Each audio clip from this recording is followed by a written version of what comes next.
Card দেখিয়েছি, আমার থাকা জায়গা দেখিয়েছি, জায়গার যে কাগজ, যে নামে যার থাকার সেটাও দেখিয়েছি। বলেছি দেখুন আপনারা সার্ভে করতে এসেছেন, আমার এত বছর ধরে আমার সার্ভে লিস্টের নাম নাই, লিস্টের নাম আছে বাড়ি পাবো।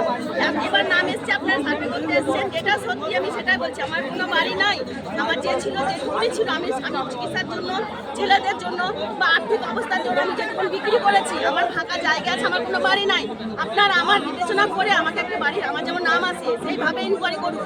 আপনারা যাকে জিজ্ঞেস করবেন, যেখানে জিজ্ঞেস করবা সেইভাবে জিজ্ঞেস করুন। বললো ঠিক আছে, সার্ভে করা হলো, ফাইনাল লিস্টে নাম এলো, বলছে আপনার নাম নেই। আমি জয়েন্ট ভিডিওর কাছে এসেছিলাম, বললেন কারণটা খুঁজে নিয়ে আসুন, কোথায় আপনার কারণ আছে, যে কী কারণে আপনি লিস্টের নাম বাদ দিয়েছেন। আপনার পাশে লেখা আছে, আমার পাশে লেখা আছে বাড়িতে পাকা বাড়ি, আপনি বাড়ি পাবেন না। তাহলে আমার কোথায় পাকা বাড়ি সেইটা আমাকে সাহেব দেখিয়ে দেখ, আর না হলে সবাই মিলে আবার পুনর্বিবেচনা করে আমার যেভাবে ইনকোয়ারি করা সেভাবে ইনকোয়ারি করুক। আর আমি চাইছি যে আমার আবার বাড়ি দেওয়া। কি নাম আপনার? আমার নাম নাসিমা।